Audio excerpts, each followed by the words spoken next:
Thank you so much, our MP, Brian Turnbull, for initiating this talk about food insecurity.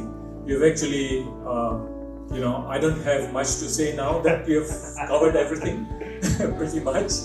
And so, but I'll give it a shot, I'll give it a try, and we'll take it from here. Good afternoon to our esteemed guests.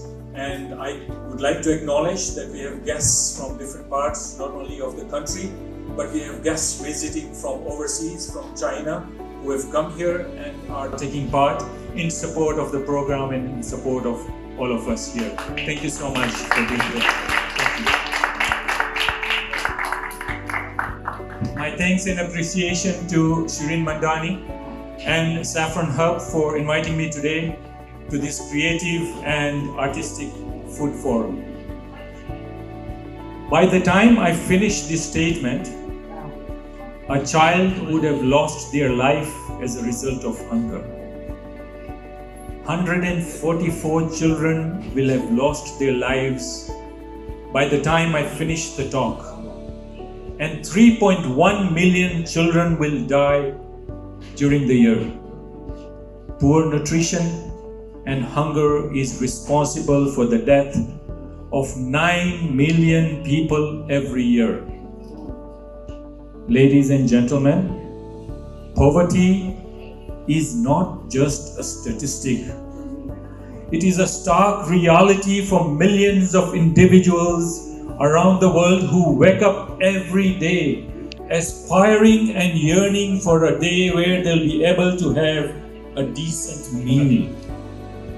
822 million people suffer globally from undernourishment.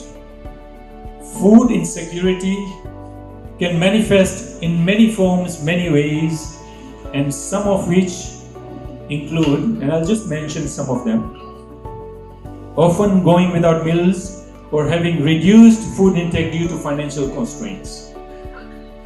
Even when the food is available, it may lack essential nutrients, leading to malnutrition, which can serve or have severe health consequences. Financial constraints can lead to reliance on low-cost, calorie-dense, and often unhealthy foods, contributing to many health problems.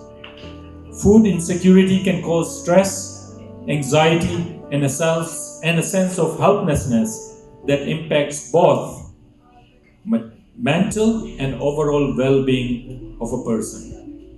Food insecurity can also be perpetuated by an increase in natural and man-made disasters like floods, drought, wars, wildfires, hurricanes, earthquakes, and many, many more. Such disasters not only dispossess food security from the people in the area, but also bankrupts them from the ability to create food for a long time. Food insecurity creates a cycle of poverty by hindering individuals from fully participating in education and employment, leading to a cycle of poverty and creating many social, psychological, and mental health issues in the process. Ladies and gentlemen, food insecurity is not a foreign phenomenon. Here in a country as prosperous as ours, it's disheartening to acknowledge that millions of our fellow Canadians also struggle to put food on their table. Food insecurity is not merely a matter of hunger. It's a matter of dignity and human rights. Every person in Canada should have access to nutritious and affordable food, regardless of their income or circumstances. Yet, the harsh reality is that the food prices keep going up, and many of our fellow citizens are forced to make impossible choices between paying rent, buying medication, or putting food on the table. We in the GTA are no different. In a recent research over 10,000 people were found to be homeless on the streets of Toronto. This homelessness has grown at an alarming rate over the past few years, with thousands having no place to call home, nor a morsel to nourish their bodies. In Scarborough alone, one food bank agency, Feed Scarborough, reported over 20,000 visits in just 1 month at their 5 outlets, an increase of 112% over the same time last year. In this beautiful city of ours, this should not be allowed to happen. Regardless of the culture, ethnicity, or religious group, if a person sleeps on the streets, under the bridge, or in a park at night, it should concern all of us.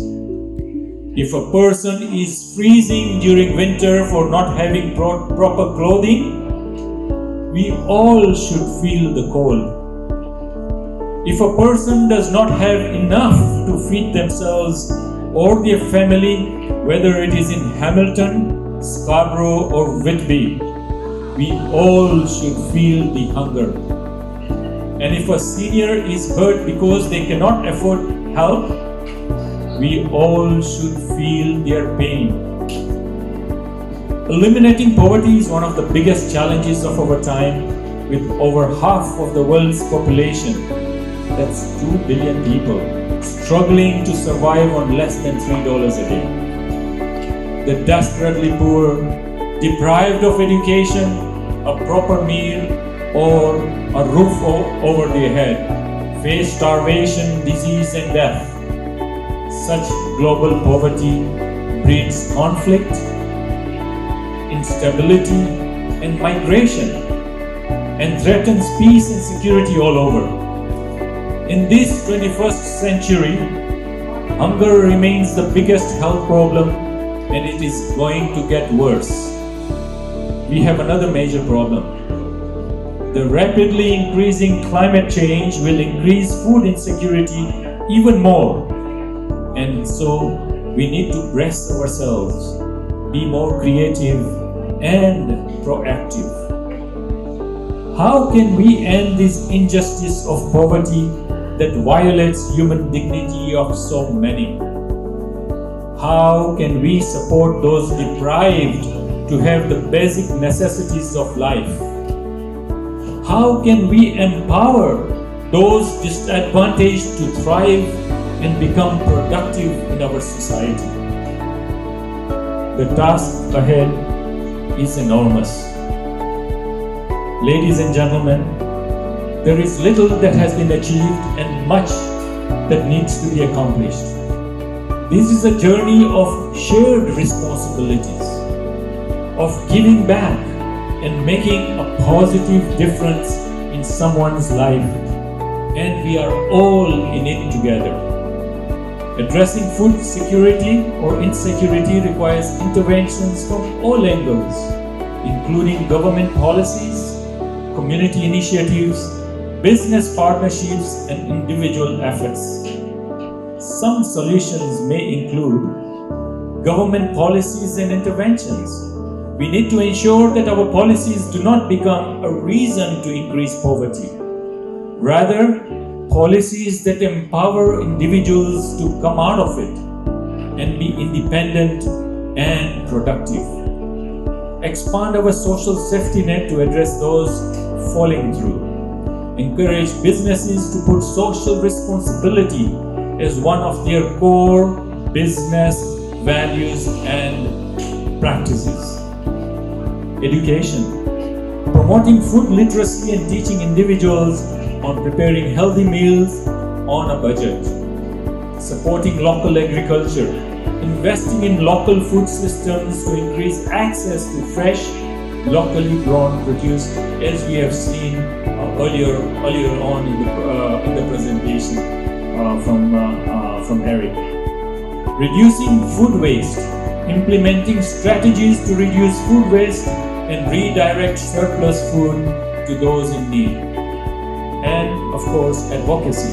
raising awareness about food insecurity and advocating for policy changes at the local, regional, and national levels.